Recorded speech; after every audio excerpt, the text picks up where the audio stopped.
रूस लेकर चलूंगा। मॉस्को पहुंच चुके हैं प्रधानमंत्री नरेंद्र मोदी। रूस की राजधानी पहुंच चुके हैं पीएम मोदी। 2 दिन के रूस दौरे पर हैं। 22वें भारत रूस शिखर सम्मेलन में शामिल होंगे पीएम। रूस में भारतीय समुदाय को भी संबोधित करेंगे।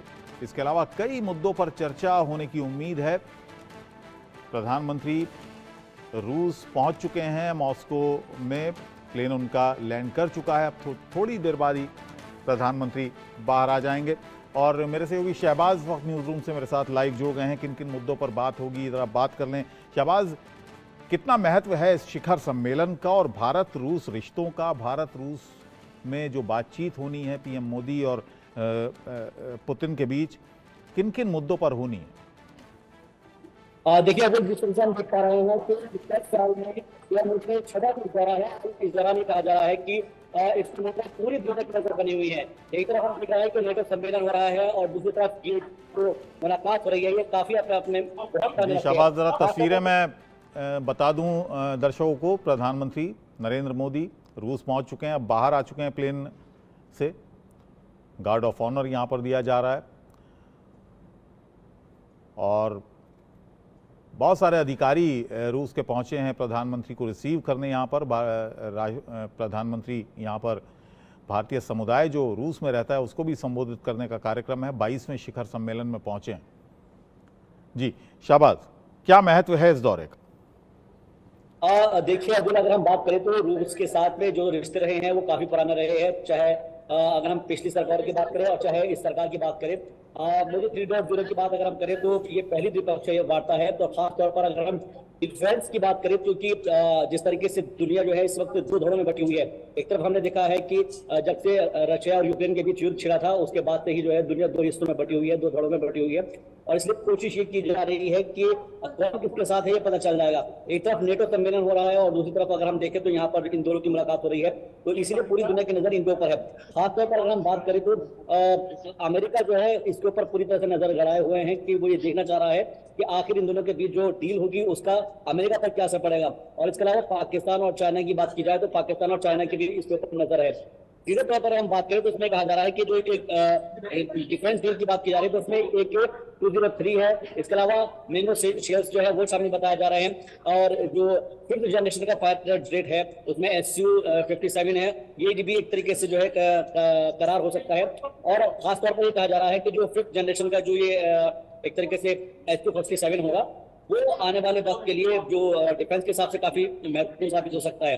इसके साथ साथ जो ये भी कहा जा रहा है कि जो ये विमान है वो अलग अलग जरूरतों को पूरा करेगा। सबसे इम्पोर्टेंट बात जो यहाँ पर अभी कही जा रही है वो ये है कि अमेरिका में जिस तरीके से पिछले दिनों में हमने देखा था कि जब खासतौर पर अलग अलग जगहों पर प्रतिबंध लगा दिया गया था और उस दौरान जो है भारत ने रशिया से जो एक तरीके से ये खरीदना जारी रखा था, क्या वो चीजें आगे भी चलती रहेगी। और एक और इम्पोर्टेंट बात यहाँ पर यह भी कही जा रही है कि आने वाले वक्त में रूस के साथ में और कौन सी साझा डील हो सकती है। यहाँ पर एक चीज देखने वाली बात होगी कि क्या इस दौरे के दौरान जो यूक्रेन के साथ जो एक तरीके से क्लैशेस चलता है रशिया के, क्या उसके ऊपर भी बात हो सकती है। क्योंकि प्रधानमंत्री मोदी हमेशा ही कहते हैं कि युद्ध किसी भी समस्या का हल नहीं है। और जिस तरीके से रशिया के साथ और यूक्रेन के साथ जो एक तरीके से जंग दोनों के बीच में चल रही तकरीबन 2.5 साल से, तो क्या उसके ऊपर कोई बात हो सकती है, ये देखना बहुत दिलचस्प होगा। अबुल, वैश्विक राजनीतिक स्तर पर उथल पुथल चल रही है शहबाज। अगर हम देखें तो यूक्रेन जंग चल ही रही है, जैसा कि आपने जिक्र भी किया। पश्चिमी जो देश हैं उनका रुख यूक्रेन की तरफ है। पूरी तरह से वो कोशिश में है कि रूस को अलग थलग किया जाए रूस यूक्रेन जंग के मामले पर।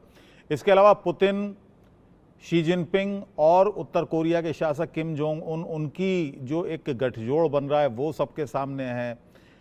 ऐसे में ये जो पूरा विदेश में जो इस वक्त कूटनीति चल रही है, पूरी दुनिया में जो कूटनीति चल रही है, ऐसे में क्या रुख रहने वाला है प्रधानमंत्री का? क्या कहते हैं जानकार? और अगर अब हम जानकार की बात की जाए तो जो विदेश मामलों के जानकार हैं उनका सीधे तौर पर यह कहना है कि भारत हमेशा से ही इस बात पर जोर देता आया है कि जिसके साथ भारत का साझा है या फिर भारत जिसके साथ दोस्ती रखता है, तो वो सीधे तौर पर भारत के लिए फायदेमंद साबित होनी चाहिए या फिर भारत के मफाद में होनी चाहिए। और यही वजह है कि चाहे आप अमेरिका के साथ कोई डील करते हैं या रशिया के साथ कोई डील करते हैं, तो अगर भारत को उससे फायदा होता है तभी वो डील होती है। हमने देखा था कि प्रधानमंत्री मोदी जब अमेरिका जाते हैं पिछले कार्यकाल के दौरान, वहां पर भी काफी सारी डिफेंस डील होती है। रशिया आप गए हैं, यहाँ पर भी काफी सारी जो डिफेंस डील है वो हो सकती है। तो इसका मतलब कहने का ये है, चाहे आप अमेरिका के साथ हो चाहे रशिया के साथ हो, दोनों के साथ ही आपके घनिष्ठ संबंध है। एक चीज यहाँ पर अहम देखने को मिल रही है कि पाकिस्तान और चाइना की इस पर नजर इसलिए है क्योंकि हाल ही में हमने देखा है कि आतंकवाद को लेकर वैश्विक स्तर पर कई सम्मेलन आयोजित किए गए हैं और उस आयोजन के अंदर ये सीधे तौर पर कहा गया है कि आतंकवाद को जड़ से मिटाना है। बावजूद इसके कि पाकिस्तान की तरफ से जिस तरीके से हमने देखा है कि सीजफायर की जो एक तरीके से खिलाफ वर्जी होती रही है, सीजफायर होता रहा है, और उसके बावजूद जो है जंगबंदी के दौरान हमने देखा है कि बहुत सारी जगह पर जो है जो पाकिस्तान के जो टेररिस्ट है वो आते रहते हैं या फिर अलग अलग जगहों पर बॉर्डर पर जो आतंकी है वो देखने को मिलते हैं। तो इन तमाम मुद्दों को लेकर भी जो है प्रधानमंत्री मोदी का अपना नजरिया रहा है कि आतंकवाद जो है उसका संपूर्ण नाश होना चाहिए। तो ये तमाम मुद्दे भी हो सकते हैं। इसके अलावा हमने देखा है कि इससे पहले भी कई सारी जो समिट हुई है उसमें भी ये मुद्दा छाया रहा है। लेकिन जो बात कही जा रही है कि रूस और यूक्रेन के बीच जो जंग चल रही है, क्या उसका खात्मा हो पाएगा, क्या उस पर बात होगी, ये देखना बेहद दिलचस्प होगा। और सबसे इंपॉर्टेंट बात जो है जो जिसका मैं जिक्र कर रहा था कि जो नेटो समिट है या नेटो सेना के साथ में जितने भी जो देश उसके अंदर शामिल है, उनकी तरफ से इसके ऊपर क्या रोक और नजरिया रहने वाला है। क्योंकि खासतौर पर नेटो को लेकर ये पूरा विवाद जब शुरू हुआ था यूक्रेन के साथ में, तो उसमें नेटो देशों को शामिल में यूक्रेन को शामिल करने की बात कही गई थी, लेकिन बावजूद इसके अभी तक ऐसा मुमकिन नहीं हो पाया है। और यही वजह है कि क्या रूस इस बात को लेकर अपनी बात यहाँ पर प्रधानमंत्री मोदी के साथ रख सकता है कि देखिएगा कि जो नेटो ममालिक है, जो नेटो देश है, वो जो है एक तरीके से एक साथ है और इसलिए हमको भी इधर अपने जो दूसरा गढ़ा है उसके साथ रहना हो सकता है। तो ये देखने दिलचस्प होगा कि दोनों के बीच में क्या जो द्विपक्षीय वार्ता है वो हो पाती है। अब जी, और बहुत सारे